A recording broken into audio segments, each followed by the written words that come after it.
Hello everyone, myself Rahul Kumar Pandey. Welcome to our YouTube channel Geo Foundation. Dear student, in the previous classes we have discussed about the linear equation in one variable. So introductory part of linear equation in one variable, and also we have discussed the solution of a linear equation in one variable when we share. Dear student, today we are going to discuss about the method of solving a linear equation in one variable. That means today we have to learn about the how many methods and how we can solve a linear equation in one variable. So to solve a linear equation in one variable, basically we have four methods. You have already studied in previous standard, but however here we will recall. Okay. So first one is the trial and error method. Trial and error method. Okay. Second is the systematic method.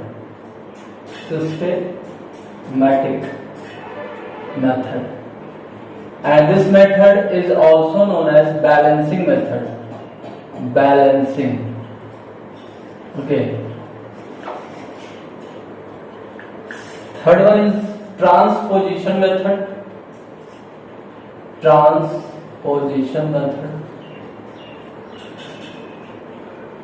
And last one is cross multiplication method.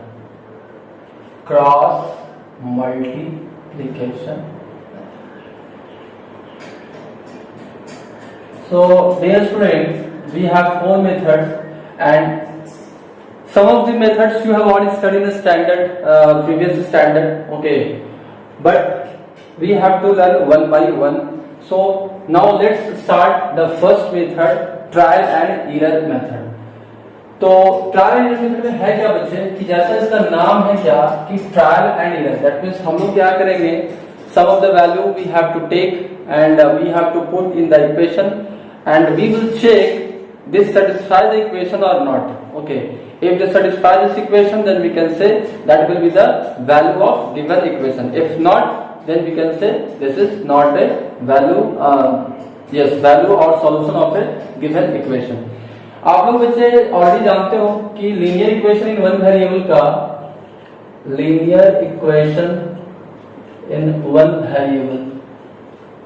कि जो standard form है वो क्या है, तो linear equation in one variable का standard form है linear polynomial. और लीनियर पॉलिनोमियल को जब हम लोग क्या करते हैं, जीरो से इक्वेट कर देते हैं, तो वही आपका इक्वेशन का फॉर्मेशन ले लेता है. तो इसका जो ये होगा ax plus B equals to C, ये जो है वो आपका नॉर्मल है. ओके, ये जो आपका स्टैंडर्ड फॉर्म है तो ये नॉर्मल है, दैट मींस हम लोग जनरली में है वो ये डिनोट करते हैं. तो अब नेक्स्ट केस ये भी हो सकता है कि ax plus B is equals to 0. इस केस में आपका c जो है वो 0 नहीं है, c is not equals to 0, तो यहाँ पे a is not equals to होना चाहिए 0. And also here we have c is not equals to 0, but here a is not equals to 0, but c equals to 0. So हम लोग जो familiar है वो आमतौर पे हम लोग नीचे वाले से फैमिलियर है, दैट मीन्स जो मैंने नीचे लिखा है हम लोग उनसे फैमिलियर है और उनको ही हम लोग स्टैंडर्ड फॉर्म ऑफ इट, ये है आपका जनरल फॉर्म. ठीक है, मैं यहाँ पे लिख देता हूँ. ये जो मैंने लिखा है x plus B is equals to C, जो मैंने लिखा है ये है आपका general form. General form of linear equation in one variable. This is general form, but this is standard form.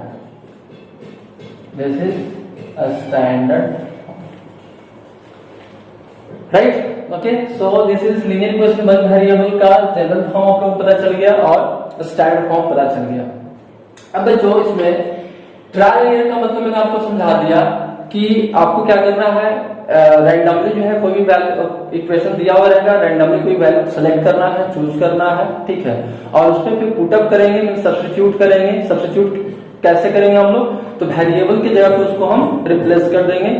तो आपका क्या होगा कि अगर जो है वो सेटिस्फाई कर जाएगा तो गिवन इक्वेशन सेटिस्फाई का मतलब क्या होगा बच्चे, आप लोगों को बताया जा चुका है कि LHS इक्वल्स टू क्या होना चाहिए, RHS.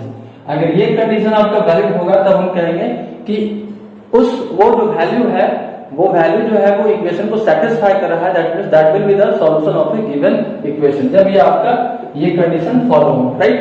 तो चलिए हम लोग एग्जांपल लेते हैं ट्रायल एंड एरर मेथड वाले केस में, और इसको बनाना है कैसे बच्चे तो आप लोग को यहाँ पे बता देते हैं। सबसे पहले क्वेश्चन मैं दे देता हूँ यहाँ पे क्वेश्चन।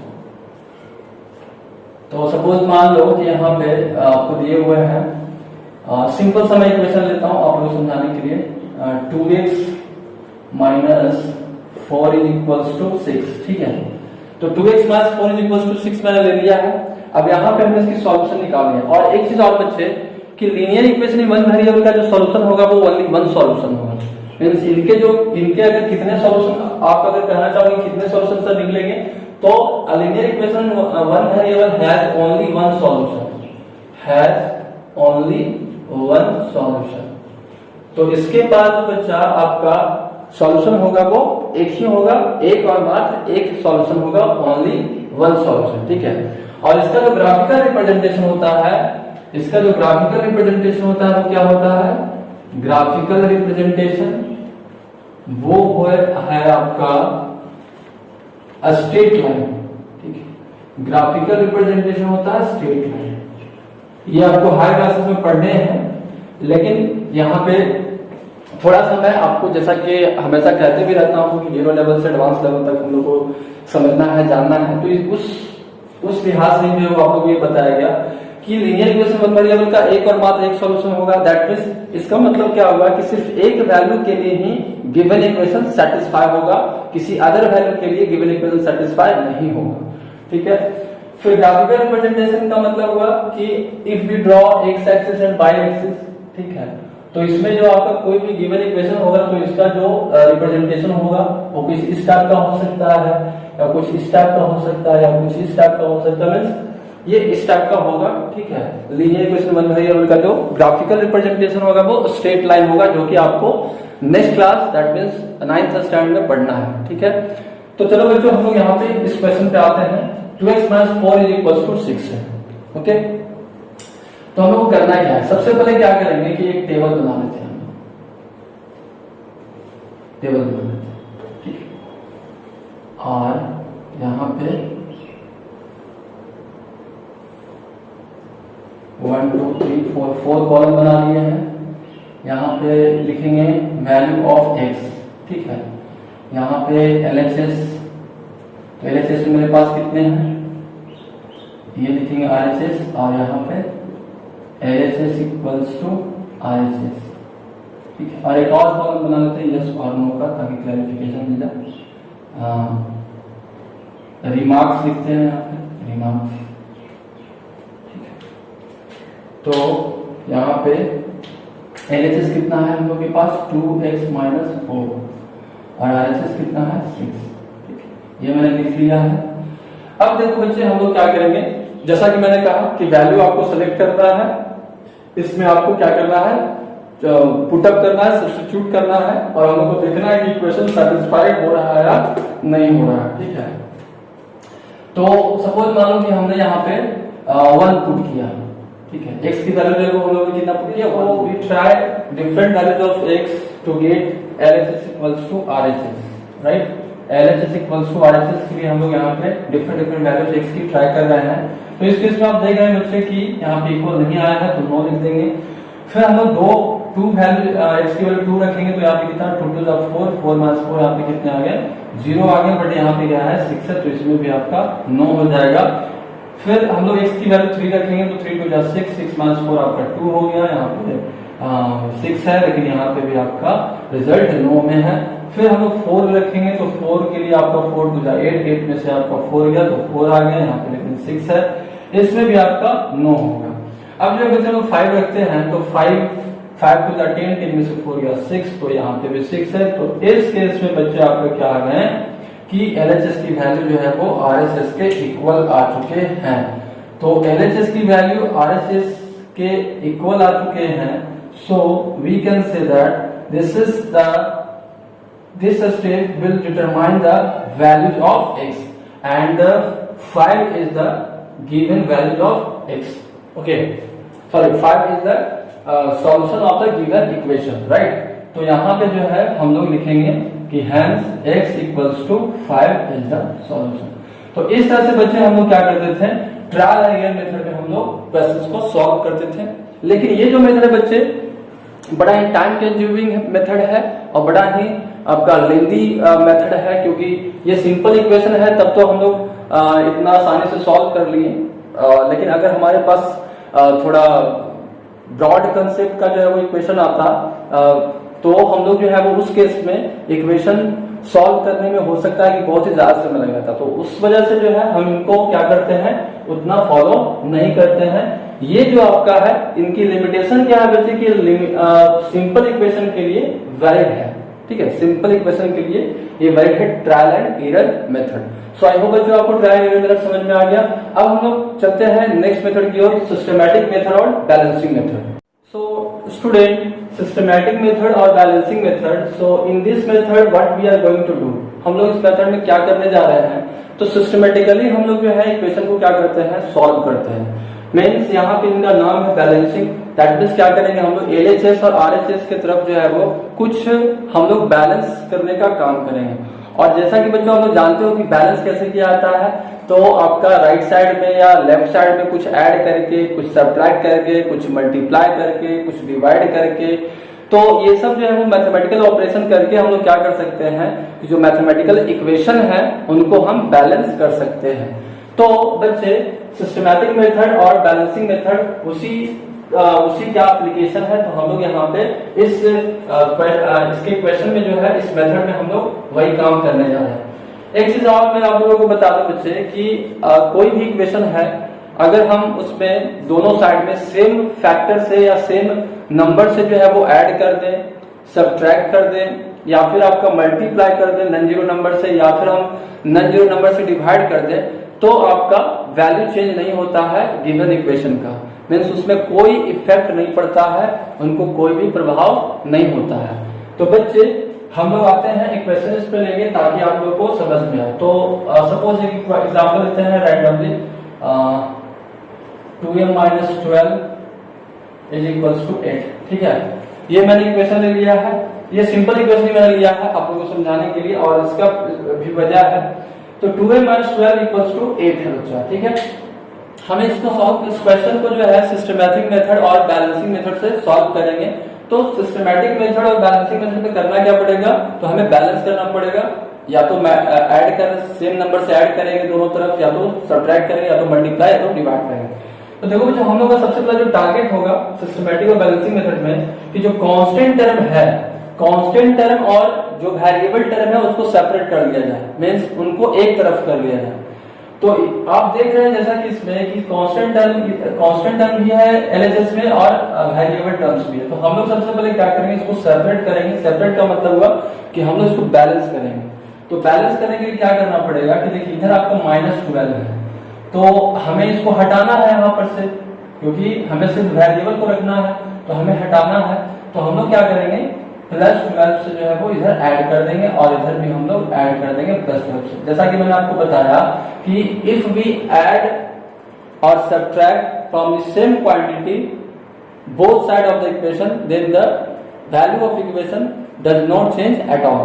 तो आप देख रहे हैं बच्चे कि -12 और +12 कितना हो जाएंगे, कैंसिल होकर के 0 हो जाएंगे। तो 2m = कितना आ गया, 20 आ गया। 8 + 12 आपके 20 आ गया, ठीक है। अब देखो बच्चे हमें वैल्यू किसकी निकालनी है, m की। For what value of m this equation will be satisfied, right. तो हम लोग जो है आप देख पा रहे होंगे कि ये देखो, ये हम लोग को चाहिए क्या, वेरिएबल की वैल्यू चाहिए, लेकिन इसमें जो है वो आपका कांस्टेंट है। तो कांस्टेंट को तो हमें सेपरेट करना ना, हटाना ना है। तो हम लोग इसको हटाने के लिए क्या करेंगे, फिर से जो है वो हम लोग इसको बैलेंस करेंगे। तो बैलेंस करने के लिए अब हमें क्या करना पड़ेगा हटाने के लिए, तो दोनों तरफ 2 से डिवाइड देते हैं। तो ये देखो 2 से 2 कैंसिल हो जाएगा, और ये आपका 2 से 20 कैंसिल होगा, तो m = 10 आ जाएंगे। तो इस तरह से वैल्यू जो है वो बच्चा आपका m की वैल्यू मिल गई हम लोग को। सो this is the solution of the given equation 2m - 12 = 8। So I hope बच्चों आप लोगों को समझ में आ गया होगा सिस्टमैटिक मेथड और बैलेंसिंग मेथड। अगर फिर भी किसी तरह का डाउट है बच्चे, तो आप बिल्कुल कमेंट सेक्शन में जाइए और वहां पर राइट कीजिए, मैं बिल्कुल आप लोग को रिप्लाई दूंगा। अब चलते हैं बच्चे नेक्स्ट मेथड की ओर, जो कि आप लोग का और सारे लोगों का जो है वो बहुत ही चहेता, बहुत ही पॉपुलर मेथड कहा जाता है और बहुत ही कन्वीनियंट मेथड कहा जाता है, जिसका नाम है ट्रांसपोजिशन मेथड। इसकी वाइडली यूज है बच्चे हम लोग के रियल लाइफ सिचुएशन में, ट्रांसपोजिशन मेथड। तो ट्रांसपोजिशन मेथड है क्या बच्चे? ट्रांस का मतलब होता है चेंज, ट्रांस जो वर्ड है चेंज। अब चेंजिंग किसका होगा? तो पोजीशन का, राइट। ट्रांसपोजिशन, ट्रांसपोजिशन दो वर्ड से मिलकर के बना ट्रांसपोजिशन। तो ट्रांस का मतलब हुआ चेंज और पोजीशन प्लेस। तो प्लेस में चेंजिंग को ही हम लोग कहते हैं transposition. The process through which we can change the place of quantity from one place to another place. Okay, so that is called the transposition. तो ट्रांसपोजिशन मेथड में हम लोग करने क्या जा रहे हैं बच्चों कि हम लोग के पास जो भी इक्वेशन होंगे उसमें आपका दो तरह के केस रहेंगे। एक जो केस आपको मिलेगा वो वेरिएबल इन वन साइड और एक जो केस मिलेगा आपको वेरिएबल इन टू साइड, ठीक है। ट्रांसपोजिशन मेथड में दो तरह के इक्वेशन आस्क किए जाते हैं। एक आपका वेरिएबल इन वन साइड, तो ये जो आपने यहाँ पे जो देखा या इसके पहले जो आपने इक्वेशन देखा था वो वेरिएबल इन वन साइड था। इसमें लेकिन इक्वेशन जो है वो आपका एक और बनता है वेरिएबल इन टू साइड। तो हम लोग दोनों तरह के यहाँ पे इक्वेशन देखेंगे, वेरिएबल इन वन साइड पे भी, वेरिएबल इन टू साइड पे भी। So let's start. So dear student, we have the first question, first type of question, variable in one side. So let's take the same example in this category. 2a minus 12 equals to 8, right? तो बच्चे आप लोग को एक चीज बता दूं कि ट्रांसपोजिशन वाले में जो है जो भी हमारे पास फंडामेंटल मैथमेटिकल ऑपरेशन है, तो कितने मैथमेटिकल ऑपरेशन है? 4 है, एडिशन, सब्ट्रैक्शन, मल्टीप्लिकेशन, डिवीजन। तो उनका जो है वो आपका चेंजिंग किस टाइप से होगा? मीन्स जब अगर हम ट्रांसपोजिशन का मतलब क्या होगा कि हम लोग जो है वो इक्वेशन में LHS से RHS की ओर लेकर के आएंगे और RHS से LHS की ओर लेकर के आएंगे। तो LHS से RHS और RHS से LHS। अब बच्चे देखो, कोई भी आदमी या कोई भी थिंग्स है अपना पोजीशन चेंज करेगा तो वो ऐसे ही थोड़ी ना चेंज कर देगा, उसके पास कोई शर्त होगा, ठीक है। किसी शर्त के ही अकॉर्डिंग जो है वो अपना प्लेस चेंज करेगा, चाहे वो किसी भी तरह का शर्त हो। तो ठीक उसी तरह से मैथमेटिक्स में भी वही चीज है, यहाँ पे जो पोजीशन चेंज होते हैं वो किसी शर्त के अकॉर्डिंग चेंज होते हैं। तो वो शर्त क्या है बच्चे? तो मैथमेटिकल ऑपरेशन क्या करते हैं?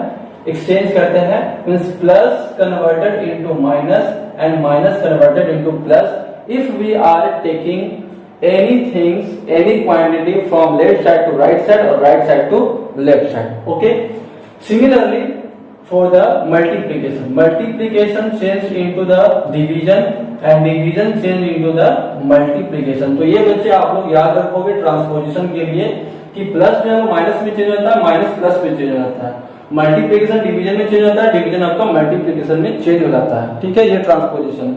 तो चलिए हम इस चीज को यहाँ पे अप्लाई करते हैं। देखो बच्चे, फिर से यहाँ पे कंसेप्ट आएगा।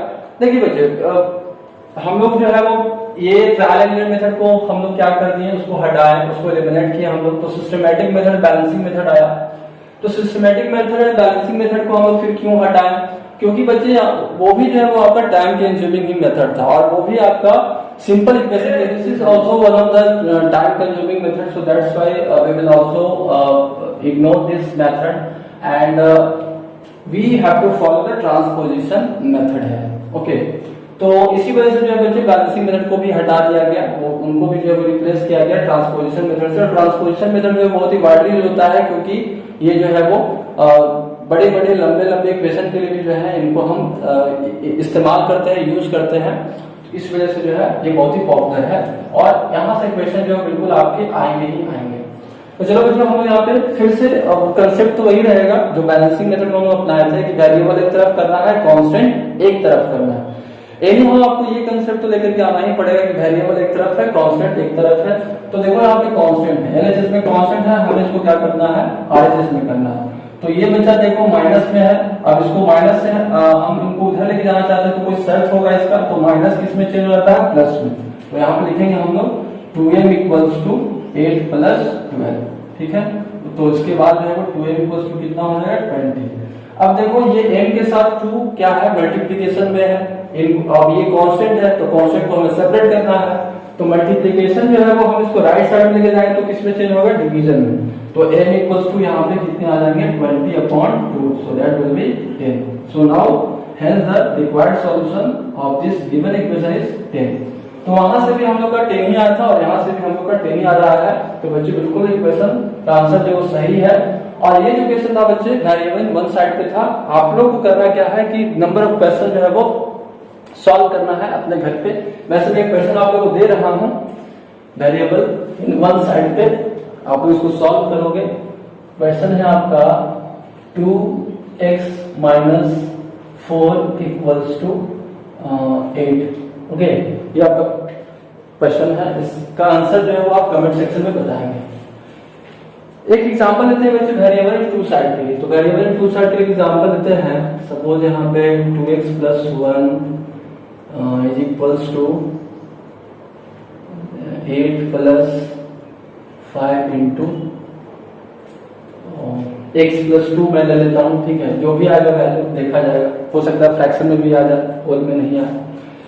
अब देखो ये इस क्वेश्चन में क्या है बच्चे कि वेरिएबल में वो दोनों साइड में एलएचएस में भी है आरएचएस में। तो सबसे पहले हम लोग क्या करेंगे, हम लोग का जो मेन अप्रोच क्या होगा, अप्रोच जो होगा कि यहाँ पे जो है वो सबसे पहले हम इनको सिंपल फॉर्म में चेंज कर देंगे। ये जो ब्रैकेट वाला साइन है उस ब्रैकेट को हम हटा देते हैं। उसके बाद वेरिएबल एक तरफ, कांस्टेंट एक तरफ, उसके बाद हम लोग ट्रांसपोजिशन करेंगे और then we have to find the value of x। So let's proceed. 2x plus 1 equals to 8 plus 5x plus 10। Okay, so 2x plus 1 equals to 5x plus 18, right? अब यहाँ से देखिए हम लोग क्या करेंगे कि मैं इस 2 को राइट साइड में लेके चले जाता हूँ, तो ये प्लस से माइनस में चला जाएगा। ठीक है, क्योंकि हमें माइनस x को जो है पॉजिटिव में रखना है, दैट्स व्हाई। तो 5x माइनस 2x हो गया। फिर ये 1 है, तो इस 18 को मैं इधर लेके चले आता हूँ। तो एलएचएस में आपका 1 था, 18 को मैं इधर लेके आया तो ये माइनस में आएगा। तो यहाँ से कितने आ जाएगा, -17 इक्वल्स टू 3x। तो अब जो बच्चे ये आपका इसके साथ मल्टीप्लीकेशन में है, तो इधर आएगा, लेफ्ट साइड में आएगा या राइट साइड में आएगा। तो आप कह सकते हो कि ये डिवीजन में आएगा, तो -17/3। अब जो है बच्चे आपका देखिएगा ये आपका आंसर हुआ। This is the solution of the given equation. अब जो भी आपके पास आंसर आ रहा है आप उनको वेरीफाई भी कर सकते हैं। वेरीफाई कैसे करना है तो थोड़ा सा आप लोग देख लीजिए। क्वेश्चन जो आपका वेरिफिकेशन पे भी आता है, तो वेरिफिकेशन भी आप लोग देख लीजिए। मींस वेरिफिकेशन का मतलब हुआ कि एलएचएस इक्वल्स टू आरएचएस आना चाहिए। तो एलएचएस मतलब क्या हुआ कि हम लोग की m की वैल्यू कितनी आई है, 10 आई है। एलएचएस में मेरे पास कितना है, 2m-12। तो हम लोग जो है वो यहाँ पे रखेंगे 2 इंटू 10-12। तो यहाँ पे 20-12 इज इक्वल्स टू 8। और ये देखिए आरएचएस में भी है, तो एलएचएस इक्वल्स टू क्या आ गया, आरएचएस आ गया। So we can say that this is verified and this is our the given solution. Similarly, you can also check this whatever we have got the value of x, you can check this is right or not। आप जब verification method के through इनको check भी कर सकते हैं कि हम लोग का जो आंसर आ रहा है वो गलत आ रहा है या सही आ रहा है। So don't worry about that. आपको बिल्कुल भी वरी होने की जरूरत नहीं है, बिल्कुल भी फियर होने की जरूरत नहीं है कि सॉल्व करें तो आंसर सही आएगा या गलत आएगा।